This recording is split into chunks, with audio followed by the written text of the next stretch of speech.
The reason I mentioned that animal study, because there's one of my favorite researchers is Dr. Yasmin Hurd. She's over at Mount Sinai here in New York, an old colleague of mine. We've done panels and presented together and stuff. They did this like 1-2 punch. They published this rat study. And then shortly after that, on May 21st, they published a study on humans and heroin addiction. And, you know, this is an epidemic, right?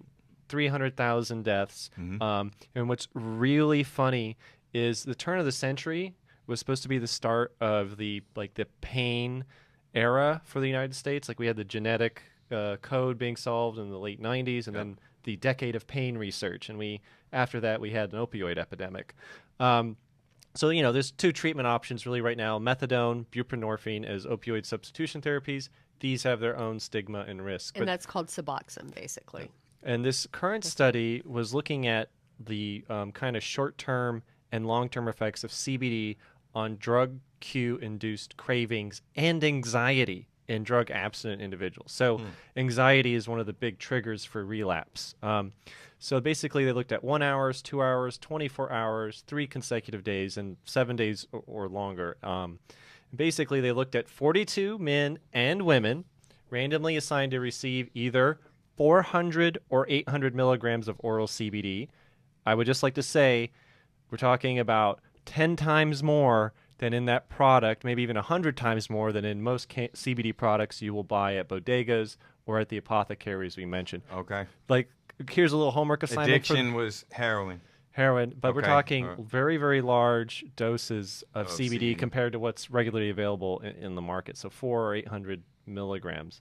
And they measured stuff like opioid craving, positive and negative effects. They looked at every type of vital sign you could imagine, skin, temperature. And basically they found that CBD reduced both the craving and the anxiety from drug cues. So like you show someone a picture of drug paraphernalia or, you know, some band that uses whatever. Any trigger. It's a trigger, yeah. Yep. And they can know if people are lying because they can look at your heart rate. And if you see a picture of a needle and a pile of heroin, you will start to sweat if you're addicted to it. Your body will respond to that. Basically, they were able to say that CBD reduced a dose of CBD given like over 3 days was able to reduce cravings and anxiety 1 week after the final administration. So this suggests that while the effects of CBD are subtle, they may be long-lasting. And even when the cannabinoid would not be expected to be present in the body, you would metabolize it all out. So this is a very interesting study. Again, for kind of first of its kind.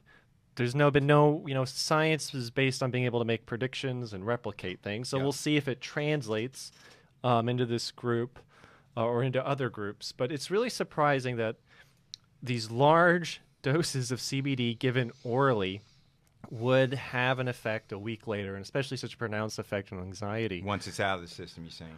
Yeah, even when it's thought to be out of the system. But CBD is like THC. It will go into the fat, but it's detectable in the blood will be very, very difficult. Right. Detection is a definition of limits that you constrain on. But, So is there a relation, and I'm just wondering, when you are recovering, to hope, which comes out of, I'm taking this new medicine, I hope it's going to provide relief. Well, and that trigger, which is something psychological, you're seeing the image.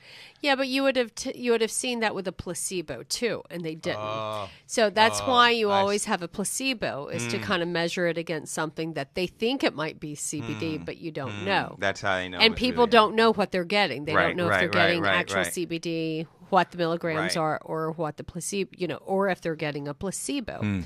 So you would theoretically see that if it were just that. Yep. I find this interesting because I have a few questions on this, but for me, because as we know, anyone who has a heroin addiction or some kind of opioid addiction, the withdrawal is so remarkable and so painful and so uncomfortable that even that kind of leads to someone wanting to use just to get rid of the withdrawal symptoms. So while they're talking about, and maybe, Jahan, maybe I missed this, they were given it, when was the last time, do we know, like, how long it had been since they had used? Cannabis or drugs? No, their main heroin addiction. or their opioid. I would have to double check on that. I believe that they would have to be at least abstinent and pass a drug screening to be included in the test. So it would have. So that first wave of that pain you're talking about would have been gone, Jan? Well, that's what I'm trying to find out, because we've also talked about potentially CBD mitigating withdrawal effects of heroin as well. So there's some data to that effect. And so for me, this is fascinating as a clinician, that when I think of someone who's trying to get off an opioid, they're going through the physical withdrawal symptoms, the psychological withdrawal symptoms, but then there's this whole piece towards once that you have it, that you're not having those physiological symptoms, then you're hitting relapse prevention. And so my question was, I wanted to make sure that these were people who had already passed that stage of withdrawal and were just in relapse prevention stage. Because this is phenomenal. I mean, but you need that group of folk in that particular. Well, I do believe stage that to see how accurate. And I'm not going to go into this here, but I do believe that there's potentially a physiological reason why this is working on them. Perfect. So to answer your question, Jan, I had to, as everyone should, go back to the original article. Don't just rely on what you've read in the papers. One thing, too, I'd like to comment on the withdrawal effects of opioids. If you've been lucky enough to never experience this, I've heard it described as the worst flu you've ever had in your life. So imagine the worst flu with the aching and the body temperature changes. I mean, diarrhea, stuff like that. But for the study, the healthy participants that they selected could only test positive for nicotine, no other psychoactive substance. They had to meet your favorite publication, Jan, DSM-4 criteria. For heroin dependence or Wait, opioid. when was the study done? It was done in the last year. It was just published on May 21st. Okay. But the heroin, they had to be basically abstinent for the previous 3 months. And being administered some of them were administered methadone and buprenorphine or an opioid antagonist. They are? Some of the, They had to show signs of, they had to basically pass the DSM-4 criteria for the clinical opiate withdrawal scale. Okay. So they definitely were being, because I'm sorry. They were excluded if they were being maintained on methadone. Okay, because that's where I was a little freaked out Right. by that one. Good, I'm glad you figured that out, because Methadone wouldn't work on it if you. Well, no, it would. It's a totally different. No, I mean kind on of, that study. Could you be on methadone? No, I don't think. No, they did the right thing. Right. That's why I was going to say Right. if they included Right. them, that was an issue. Okay, but what I'm getting at is this is a phenomenal kind of thought about how we can start looking at drug treatment differently using cannabinoids to kind of help with this. I do have another question, Jehan, that you can probably ask. And you guys just add this. What is the imaginary timeline on developing this science and it actually hits patients in these? Here's the good news, is that the CBD product they used was Epidiolex, which is already Schedule 5 for pediatric epilepsy. So that makes it easier to get it approved for other diseases, but you would still need like phase 1, 2, and 3 studies. $30,000 a year if you pay it out of pocket, and a lot of insurance companies the might not do that. timeline, we would be lucky if we got it in 10 years. Jehan, can you tell me, did they actually control for how long the person had been sober? Because to me, that's also an issue, because as a clinician, we know that when someone has 3 months of sobriety from any kind of substance, that it's harder because you have more cravings versus I've been a couple of years from that. So I'm just wondering. I would assume. So this is how they did it. They basically administered a basic physical exam. They even administered breathalyzers, full urine tox screen. They even looked at blood counts, liver functioning, and chemistry panels, because certain drugs can raise or lower the activity of immune cells and things like that. So there can be some this guy's been, using Schedule 1 drugs all week. Yep. Like you can sometimes see that in the immune system that might But throw the results off for the rest of the panel. But they did breathalyze people as well in the study. But that's not what I'm asking. I'm asking, did they control for how long that person had been away from that substance? not all substances. They did make sure they were trying to exclude anyone who was on anything for the last 3 months. Some people. Okay, that's still not my question. I don't know if I'm not making myself clear, but my question is someone who's been clean for a longer period of time is not going to have those with those triggers as much. They're not going to relate to it as someone who's only 3 months. Exactly. So that's my question. Like, and you want that 3 month. I want to make sure we're looking at a same cohort of someone who has about the same amount of sobriety, so that we're getting the same kind of thing. So I'm just their design. That is a good question, because the age group is so wide. You're looking at 25 to 65. Exactly. And I don't imagine, it's from what they have published in the results. And, for scientific studies, they're not necessarily publishing like how to reproduce my research. Right. Sometimes it's a little... No, but they usually mention, and these kinds of studies and social science studies, these are very common. You look at controlling variables, you look at these variables so you can kind of control for it, because that would definitely be a variable that would impact the results. So I'm curious to find out. Maybe we write in to the authors for clarification, because I think that's a really important question to ask. Like, did you control for how long the person... You're also talking about two populations of opiate users. So, for instance, in Upper Manhattan, where they have the huge Benny Prim recovery center, a couple blocks from where I live, and I even have one on my block. So I see these patients every day. These are old users that are not part of this new wave of people who might have been prescribed something and then began to abuse it. These are folks that are generally traditional heroin. Exactly. Yeah. And so part of the people they excluded is if he had a history of hypersensitivity to cannabinoids, and to your point, showed signs of acute heroin withdrawal according to the opioid withdrawal DSM-4 criteria. But that was about it. So it didn't matter how long they had been sober. The 65-year-old could have been sober for 8 years, still thinking about heroin. I mean, I'm just throwing concepts out here. But it is different. Yeah. That's where I would just like to... Let's get Yasmin, Dr. Hurd, on the show. Let's ask her these questions. Actually, I would love to have her on the show, because that's because obviously they did some really cool stuff. You know her, Icahn. Maybe you can get her on, because that's a great question. So they did stratify the group in terms of reported last use of heroin or other opioids. So they did do that. Less than 1 month, less than 2 months, less than 3 months. But we don't know quite how. They passed a tox screen, and again. But that's not what I'm talking about. Yeah. I'm talking about how long they had been away from the drug. So they did control for that, is what you're telling me. They had a cutoff of 3 month, but they said last use of heroin. So, like, basically... Wait, what do you mean cutoff of 3 months? That's... so they controlled for duration of use in years.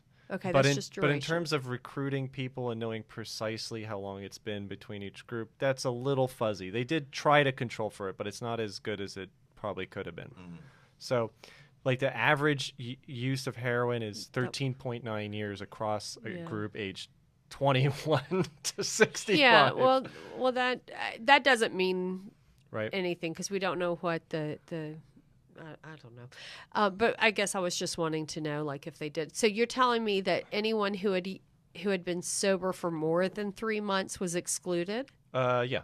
Okay, so that solved. That was the issue. That was the issue. But I mean, that's based on survey data. So they could have used it. Oh, but no, you're holding it to a different standard. In social science, that's totally acceptable. So less than 1 month of the entire group used for the whole study. 27 people. Their last use of heroin was less than a month ago. Okay. 6 was less than 2 months, and 9 was less than 3 months. You answered my question then. That's good. So that means these are people in active early relapse prevention. Right. And so because when we work in this field, when we work with patients who are going through relapse, we're trying to prevent relapse, we do kind of divide them up into how we think about it. Someone in early prevention is very different than someone who's just maintaining abstinence. And so that's hugely different. So that's great data that it's less than 3 months that they've been away from this drug, and it showed such a promising thing. Were they statistically significant?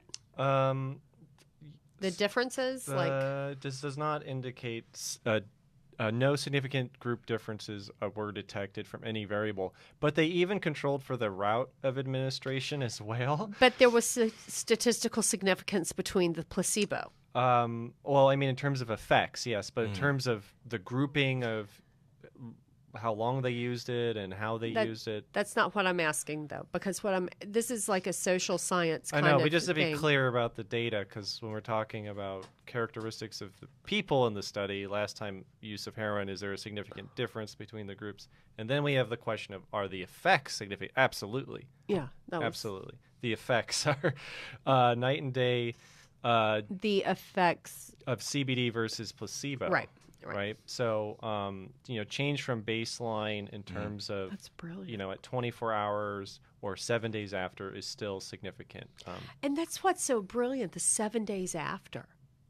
I mean, think about that. After their last dosage, they're still experiencing that kind of reprieve. So like just say 400 milligrams or 800 milligrams, which is a larger dose than I guarantee most CBD-only users have ever had. Used. Yeah. And when they get the placebo dosage, they don't know that they're getting it. Right. And so when you're doing this study monthly, you check it for those differences in the patients that took placebo to the ones that actually took CBD. Yeah, and I would assume that the authors probably had no clue until they ran the data who had the placebo and who didn't, yes, to minimize the bias. Double-blind study. Yeah. Okay. I do have another question then. So when you're thinking of that much CBD, what does the typical consumer usually use? And so if you have a jar of cream, that let's just say like a small thing of cannabis lotion is our conceptual product here, and it has 50 milligrams in it, you're probably getting 1 milligram per dollop. Right. Or if you have a drink and it only has 10 milligrams in it, or if you have a gummy bear and it has 2 milligrams of CBD in it. Or if you buy the vial at the dispensary, how much do you get? I mean, if that's those might be at most 100 milligrams of CBD at most. Most and of then them and then they're taking tiny doses of that. Yeah, and usually. So most people are probably taking 5 to 10 milligrams of CBD that are not medical patients. They're just going. So then we're talking about this dosage would be 100 times. hundreds of dollars for one dosage. It would be more than that because for 100 milligrams, so 100 milligrams of CBD, you're probably paying between $100 and $300 depending on where you're going. So, I mean, that's what it sells for at the brunch spot near my place in Brooklyn. I was like, I just want some waffles. Why are you trying to sell me CBD oil? Yeah. Wow. But that's fascinating. So as hemp becomes more readily available, we might see the price hopefully go down so that people could potentially... Sure. I hope that market crashes and you can be like, I need an extra 0 on this amount of CBD. Right.